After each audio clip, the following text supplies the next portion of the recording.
I remember all of these. I remember all these days. Everyone talks about it. I remember them all. Of course, I'm the one that's taking the picture. You're never. Well, I'm in that one. That's inheritance. We stood up and we sat down. I did together. Yeah, sit down. That's Jeopardy, Greg Carolyn.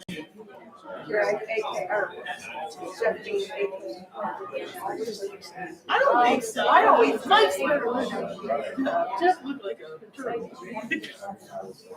Greg's birthday, that was at Chris's bar. This is a limo Carolyn used to get, real inexpensive. Like we got the limo for free. No, we had to do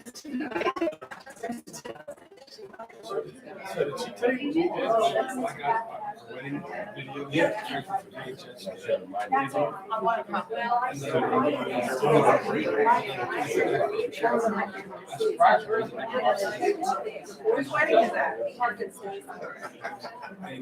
That's me and that's Mark and Stacy's. Me and Brad walked together.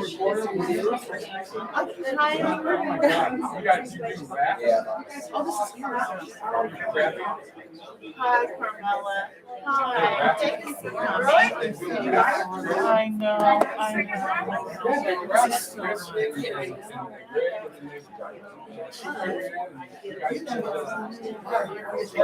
Oh, yeah. It's fun to watch that work. I know she told me. I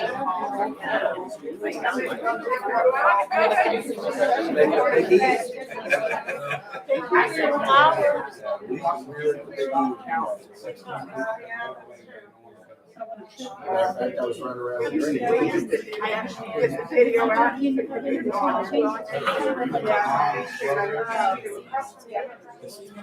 It was bad.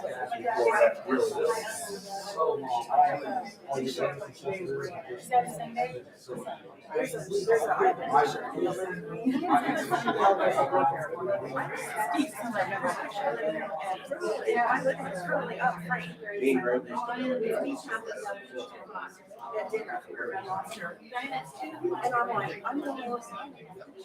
And it just freaks me out. And it's not.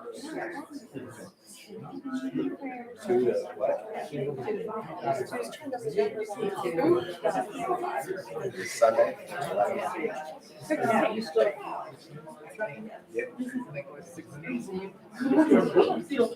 All the time, but I'll see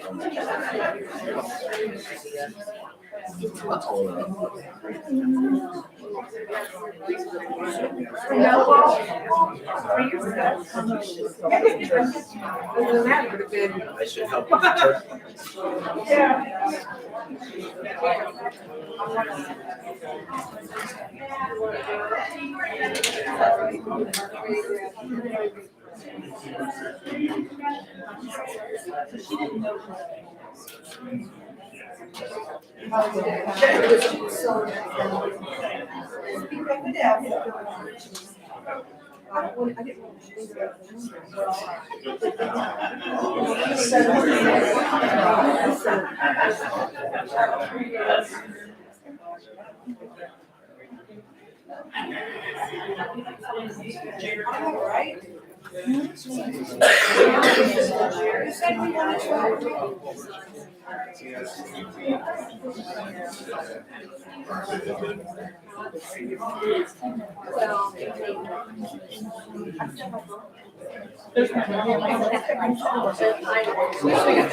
Makes him look like he's a dog. Makes him look like he's a dog. Added that part later. Oh,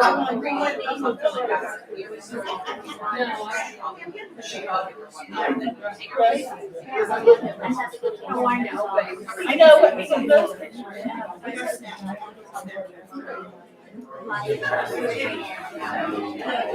I showed him this beach. I showed him, I said, look at you.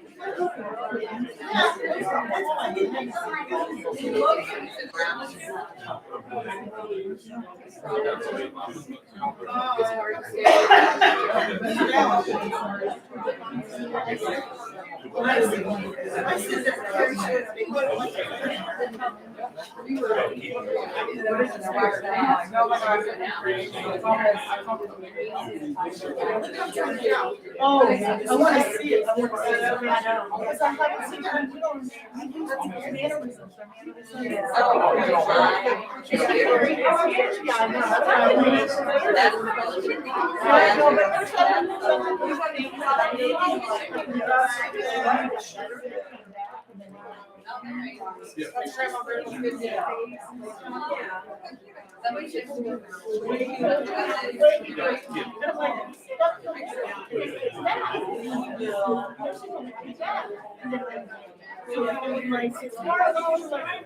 We're gonna see that. That's in you. It's in you. It's like his hands like you move something. And sometimes you can do it. Yeah. Okay. He would go like this. That's what's hard. I see something. Well, I don't know. He says, you should have feel the car. I thought you were singing me. So we go through all something. We go to bed. I'm like, I'm gonna sing you a song. I think sure did. We make up.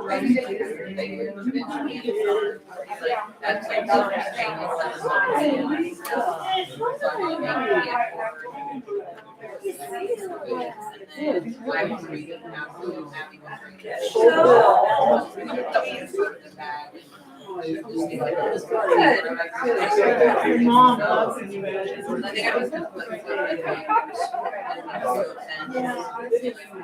Like what you really look like. It is. Oh, okay. Greg, he's like, oh, really?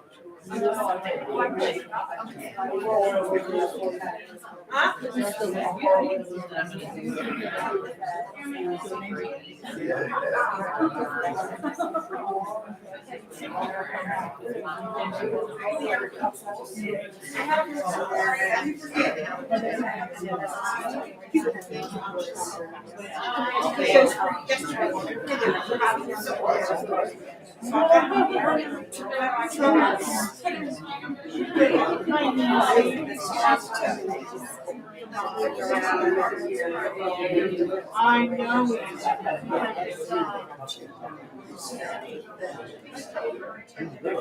Oh, yeah.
And they're all had.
You're in your, well, Greg would like to stop.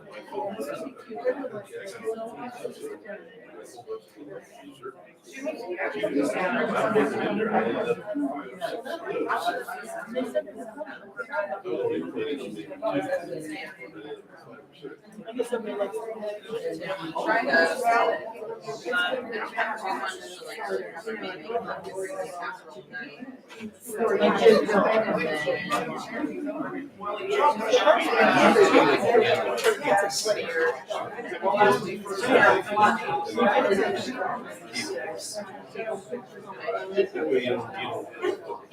You'll get that. Okay.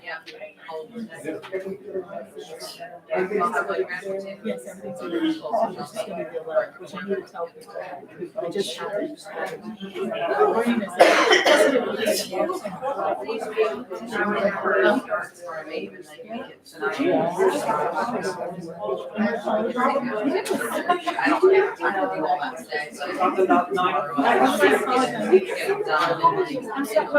happened. I'm sorry.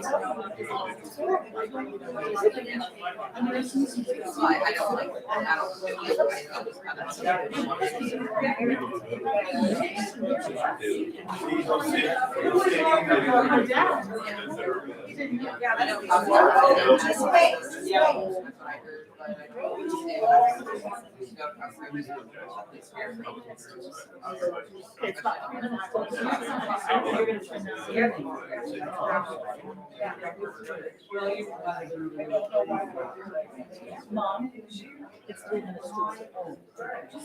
I gotta go.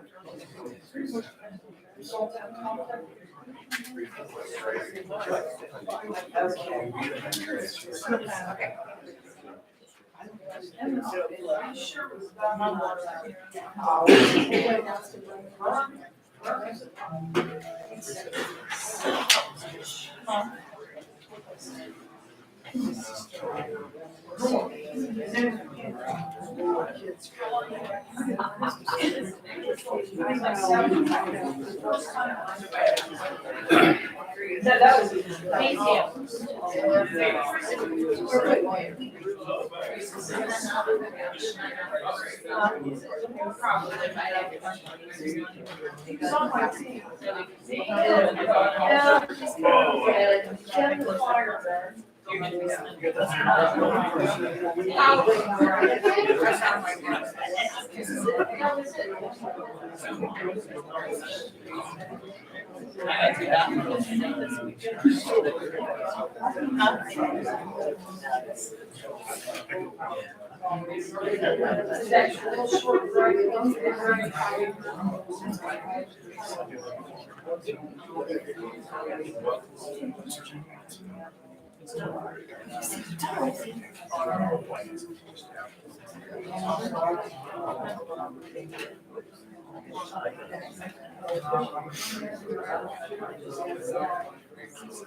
It does it?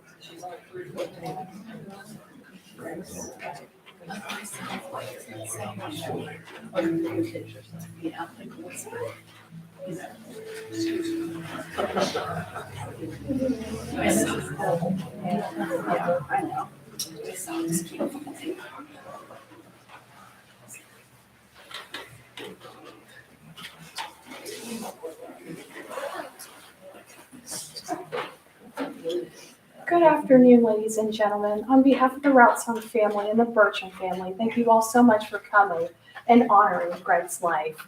Before we begin, I do ask that everyone reach into their purses and or pockets and just make sure that their cell phones are either muted or turned off.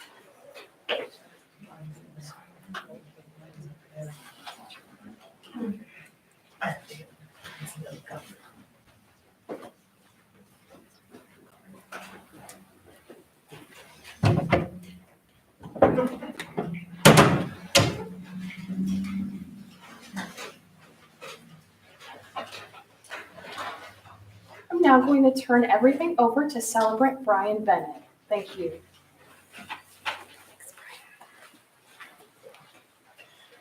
Good afternoon, everyone. As Erica said, thank you so much for being here. I know the holidays were right upon us, and I trust we've all been able to recover from a turkey overdose perhaps yesterday.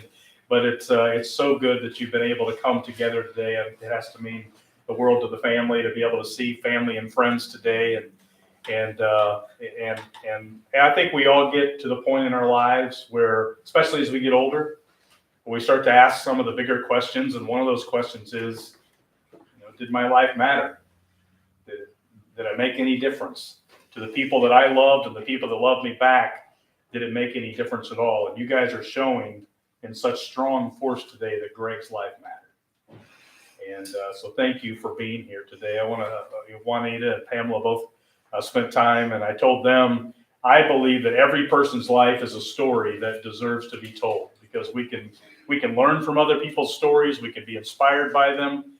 And they did a great job of just being able to paint a picture for me of who Greg was and what he stood for and what was important to him. And that's why we're here today. We are obviously here to mourn his loss.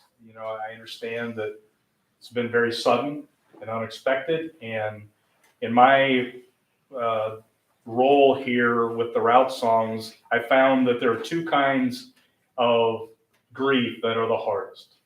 One is a sudden loss, which this is, and the other is when you lose one of your children. Because it's just not the way that nature's supposed to go. And I understand from talking to them that this last 3 or 4 weeks have been rough with 2 losses right in a row. And so there's got to be a numbing experience. And in my experience, real healing doesn't even really start until about the time that all these flowers are going to start to die. Because right now you're just numb and you're tired, and there's so much caregiving that's gone on for a while. And so you guys being here today is so important, and it will be important in the days and weeks ahead. So we are here to mourn Greg's life, but we're also here to celebrate a life, which from everything I heard is a guy who lived it well. Before the health issues, this is a guy that had a bigger than life personality. I'm a big believer in something that I call holy collisions.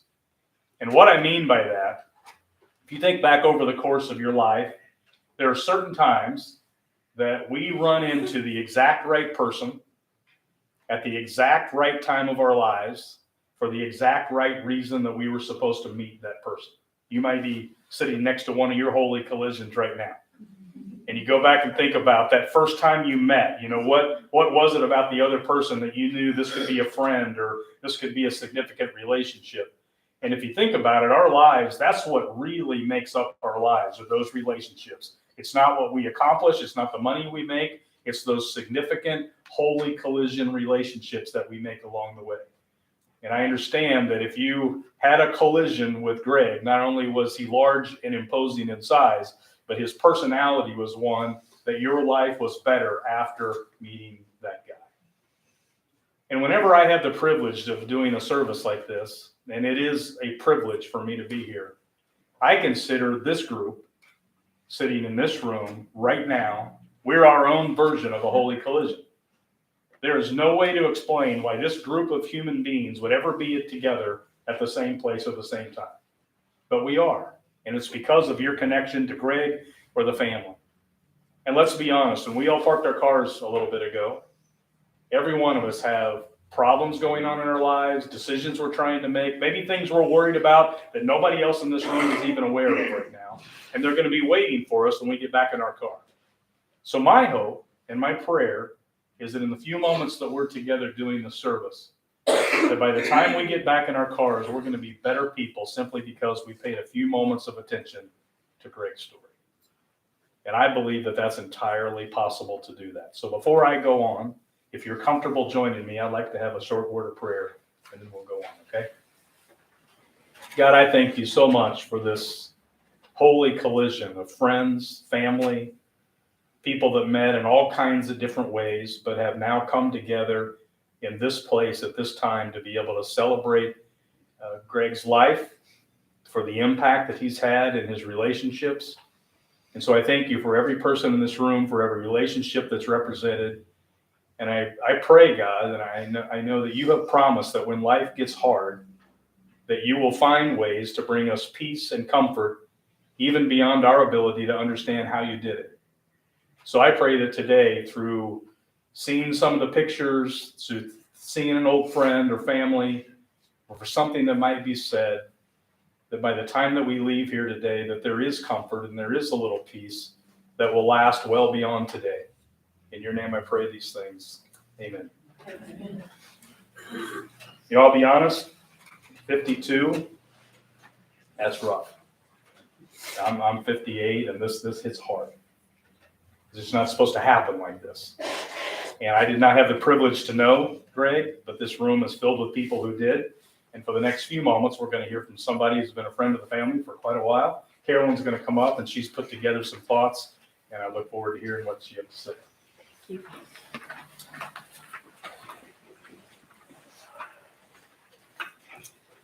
Thank you for allowing me to speak today about a very special person.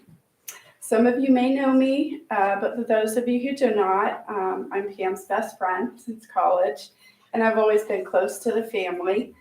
And Pam asked me to speak on her behalf because she didn't know if she could get through all the things that she wanted to say on this very important day.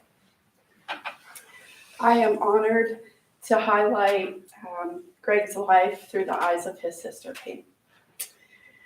Greg is definitely remembered by his charm and his charisma.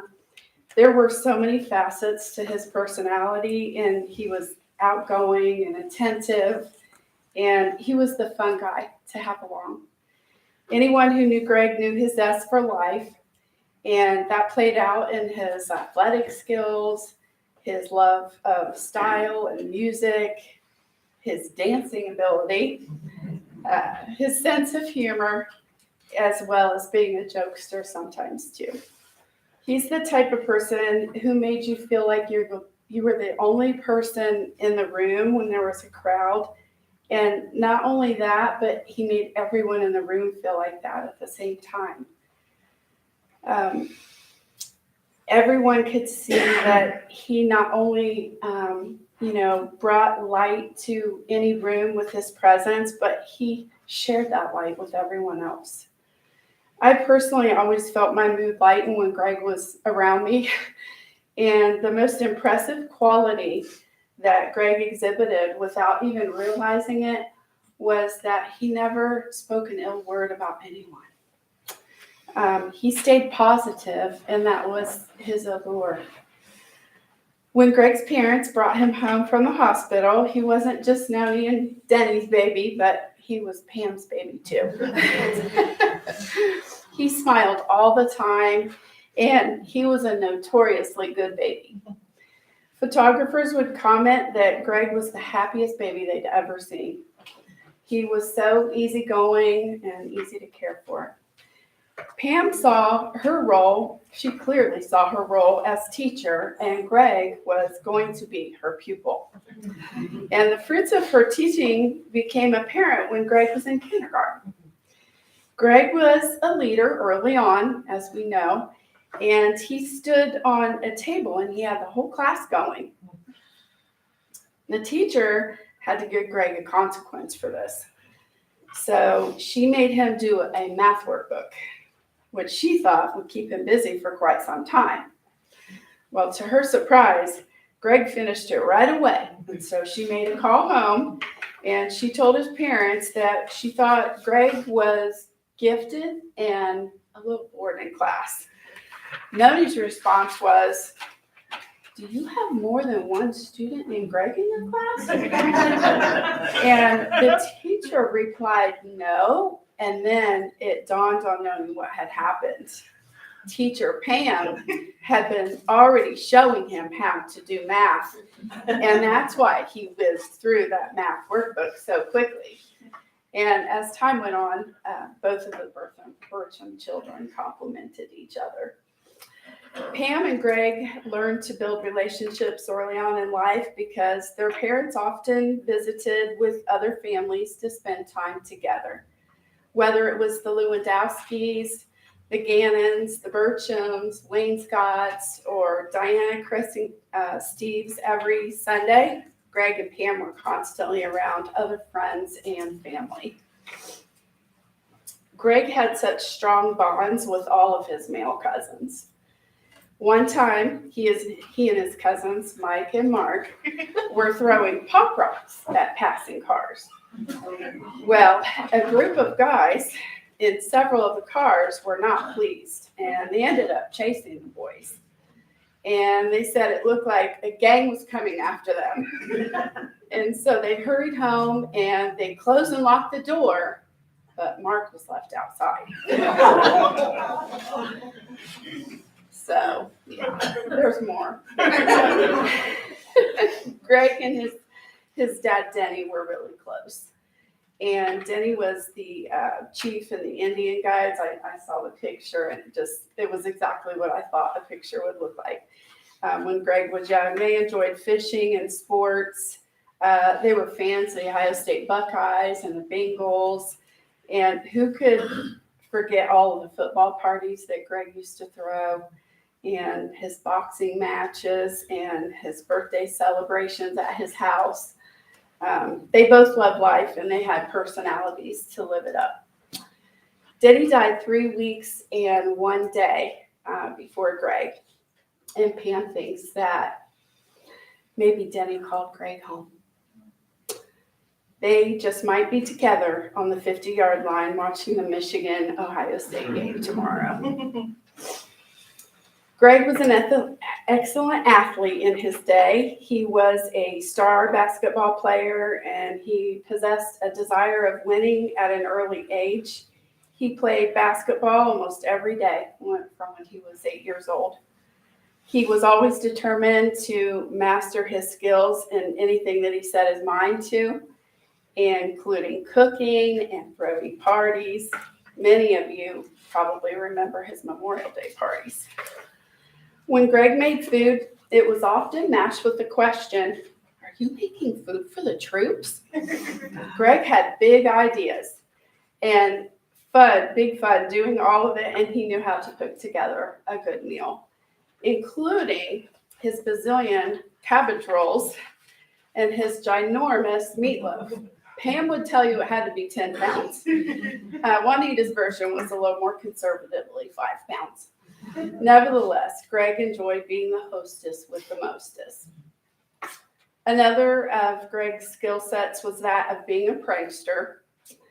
Have any of you ever heard of the Pepsi challenge? Well, Greg used to use it to let people know on a random phone call that they had won a color TV for taking the Pepsi challenge. That was a little easier to pull off back in the day when we didn't have call waiting or caller ID. Sorry. I heard some of you helped participate in pulling this off. I won't mention any names there. But Greg worked in sales, and he was always the top salesman in every job he worked. And he had pride in his work, and he was well liked by everyone in his career.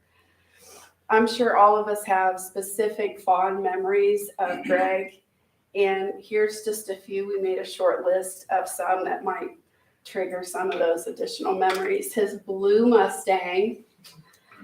He always had a tan. All of his fun parties, just so many. He just loved doing that. His all-night card games. Su casa, mi casa. Chow down and enjoy. That was a big saying of his. Going to haunted houses. Oh my gosh, he loved haunted houses. Sassy the dog. Yeah, he just adored that dog to pieces. King of the dance floor. I mean, you just could not want to Greg on the dance floor. Basketball player that he was. Always joking. His perfect hair. And his great award-winning smile. Greg was a great friend, a great brother, and a great son.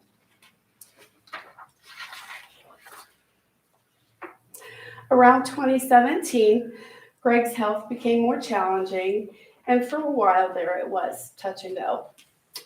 Eventually, he went to a nursing home, but he still had his same spirit and smile, causing the people there to take notice because he was attractive in both appearance and personality. He never gave up an opportunity to check his hair if he was in the presence of a mirror. And he loved being outside in the sunshine, not only for the fresh air, but so he could work on his tan. Some of the ways that Greg would spend his time was with songs and games and movies during Pam and her mom's visits. They would show him previous homes that he had lived in on Google so he could see what they looked like. And they would virtually take him to Kings Island and even Florida. And he enjoyed that. One of Greg's favorite things to do was to be pushed around in the parking lot in his wheelchair by his mom and his sister and have his favorite songs blaring while he was taking his little outing. Greg was always a kid at heart. Excuse me. After several laps, Pam and her mom would need to take a break, only to hear Greg respond with, "You're just being lazy." So, you know, those childlike demands, they didn't end there. He also wanted to be sure that he was parked in the direct sunlight so that he could continue working on that golden tan of his. When Pam and I met to discuss Greg's highlights of his life, we went over all these details, and we both had a really hard time switching to the past tense. It's just saying things like he used to or he was, it just didn't fit Greg's vibrant personality. And he had such a larger than life, presence about him. And Greg still is in the present, even though he's not here with us. His essence can never be forgotten. Greg embraced life in every way possible in his final years here. We often say that a person's life ends when they die, but we forget that their life is just beginning. Greg was, is, and always will be with each and every one of us.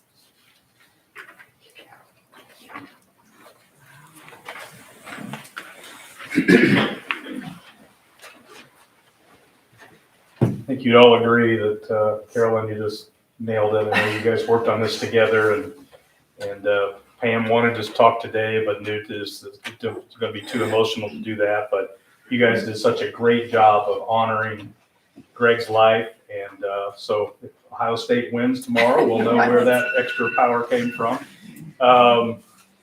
And if you guys have stories, those of you who are connected to him, again, it's today's important, but it's the weeks and months ahead that become really important. And you may run across a picture of Greg that only you have, or think of a story that you could somehow pass on to Pam or Juanita that would be important. I lost my mom 14 years ago to cancer. And about a month ago, somebody from back home in Illinois got my phone number from my dad, and I got a text message of a picture of my mom that I had never seen before. That's 14 years ago. Because, a lot of the experts will say that there are 5 stages of grief, and we work through those stages. That is not my experience.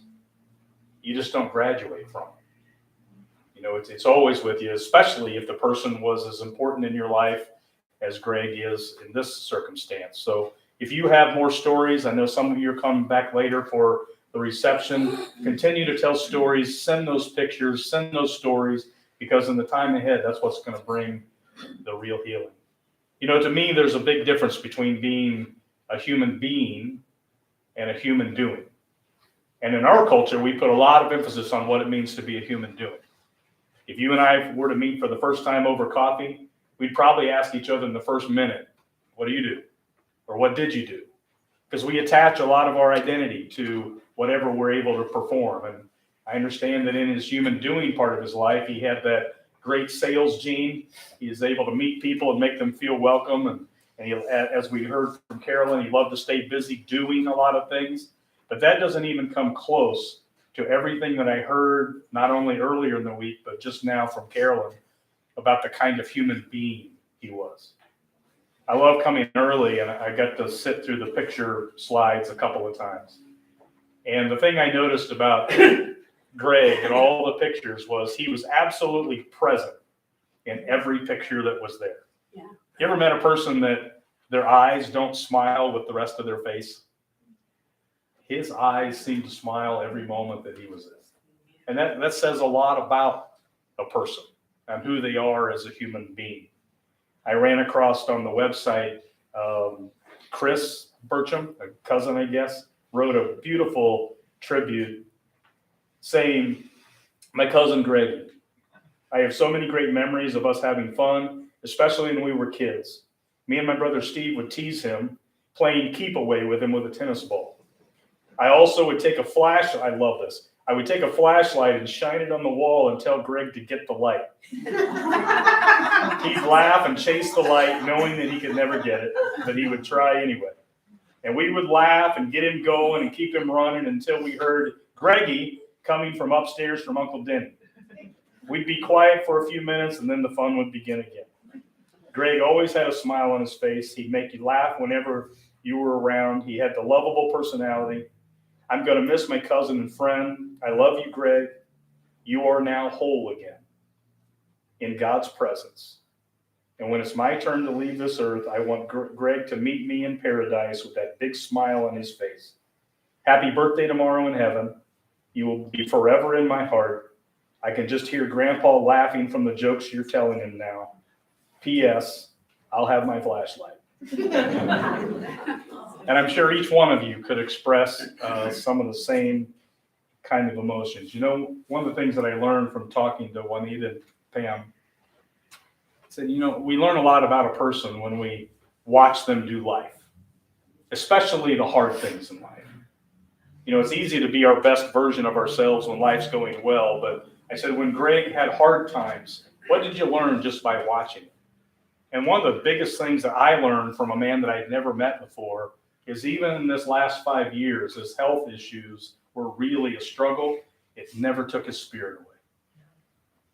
He would face the hard times the same way he faced the good times. And that, as a stranger, taught me a lot about who this guy really was. You know, it's said in life that we're born one time, but we die 2 times. The first time we die is a physical death. It's now happened at way too young of an age, but let's be honest, it's going to happen to every one of us sitting in this room. We don't know when, where, or how, but it's going to happen. But the second time we die, in my opinion, is much more tragic. Because the second time we die is the last time anybody ever says our name out loud. It's the last time anybody ever tells one of our stories, makes one of our recipes, looks at our pictures. And it is up to this holy collision of friends and family to make sure that Greg never dies that second death. You know, we talked about what's next on the phone. I'm a believer that this life is only chapter 1. I know Greg believed the same thing. And from everything that I was able to hear about his life, I'm telling you, if that guy's not in heaven, we're all in trouble. And I believe in it. You know, one thing I promised myself a long time ago, because this isn't my job, this is something I do with the route songs, but it's important. It's so important that you're here today. And I always promised myself I would never say something that I didn't absolutely mean. And I'm telling you, every part of my being knows this guy's in heaven right now. We don't know what it looks like, where it is, what it's really all about. And anybody that tells you they do, they're either selling a book or a movie. But I absolutely believe it. And he's in a place today where his health issues no longer bother him. There's no more COVID. There's none of the crazy stuff that's going on in our world right now. He is in a place where he's gotten to say hello again to the people that he had to say goodbye to. And if you share that belief today, then you don't have to say goodbye to Greg. You can simply say, and mean it, we'll see you later. I'd like to close with a reading that I hope brings honor to Greg and the way that he lived his life. It's one of the best things I've ever heard. It's from Anna Quinlan. She gave this to a group of graduates one afternoon at Villanova University. And I want to do this today to honor Greg's life, and then I'm going to turn things back over to Erica. She said, you walk out of here this afternoon with the one thing that no one else has. There will be hundreds of people out there with your same degree. There will be thousands of people that do what you do for a living, but you will be the only person alive who has sole custody of your life, your particular life, your entire life.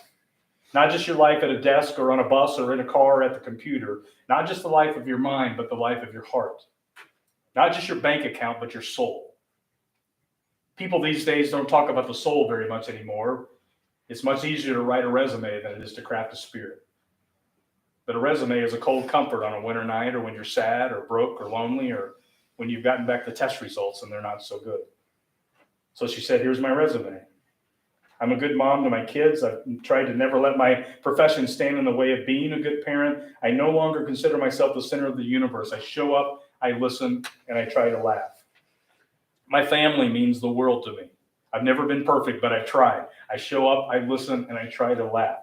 I'm a good friend to my friends, and they are to me. Without them, there would be nothing to say to you today, because I would simply be a cardboard cutout. So I call them on the phone when I can. I meet them for lunch. I show up, I listen, and I try to laugh. I would be rotten or at best mediocre at my work if those other things were not true, because you cannot really be first rate at your work if your work is all you are. So here's what I wanted to tell you today. And maybe somehow if Greg could be standing right where I'm standing, knowing what he knows now, he might tell us all the same advice. Get a life. Get a real life. Not just the manic pursuit of the next promotion or a larger house. Do you think you'd care so very much about those things if you blew an aneurysm one afternoon or found a lump in your breast? Get a life in which you're not alone. Find people that you can love and people that will love you back. And remember that love is not leisure. It is really hard work. So pick up the phone, send an email, write a letter, kiss your mom, hug your dad. Get a life in which you are generous and realize that life is the best thing ever, and we have no business taking it for granted. She said, I learned this many years ago because something really bad happened to me, something that if I'd had my choice would have never happened at all, but it has taught me the biggest lesson of my life. I learned to love the journey and not the destination. I learned that this is not a dress rehearsal, and today is really the only guarantee that we get. So I try to tell everybody this advice. Consider the lilies of the field. Look at the fuzz on the back of a baby's ear. Read a book in the backyard with the sun shining in your face. And learn to be happy. And think of life as a terminal illness, because if you do, you will live it with joy and passion as it ought to be lived. And it sounds to me like at different levels, you all got to know a man who lived life as it ought to be lived. And that's the biggest legacy that any one of us can have. Thank you again for being here. Carolyn, thank you so much for sharing what you put together. I'd like to close with a word of prayer. I'm going to turn it back over to Eric. Okay, let's pray. God, I do thank you for bringing us together today, for the thoughts that were shared, for the memories that were shared and will continue to be. I thank you most of all, God, for the way that Greg lived his life. What an inspiration. So many of the rest of us, we get the idea that hard things are happening, and then I hear a story about how Greg has faced these last few years, how he faced relationships, how he faced his own life, and it's just an inspiration. And I pray that as every one of us leave here today, we'll be able to take a little bit of that spirit with us. In your son's name we pray. Amen.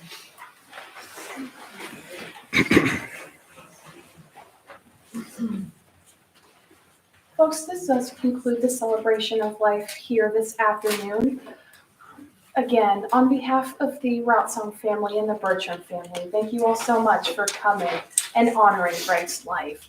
Just a few announcements before we start dismissing from the back. If you were asked to participate as a pallbearer, I ask that you just wait out in the hallway and I will give you further instructions. Also, if you are going in procession to Calvary Cemetery, if you have not received a flag on your car, please see one of the attendants and we will get you in line. Please also turn on your headlights and your four-way flashers so it is obvious we are in a funeral procession. When we do pull out of the funeral home, I do ask that we try to stay as close to each other's bumpers, so bumper to bumper, just so that we are safe on this Friday afternoon. And as well, if you would like to go ahead and stay here if you're not going to the cemetery, and also after the cemetery, I will make another announcement, but we will come back here for a fellowship meal to continue to share in memories with Greg. Before we start dismissing from the back, you folks are going to hear some music that was specifically picked out by Juanita and Pamela, just in reflection of Greg. We will now start dismissing from the back, proceeding forward so everyone may now pay their final respects to Greg. Thank you.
Thank you for your words. Oh, thank you. Absolutely. Thank you.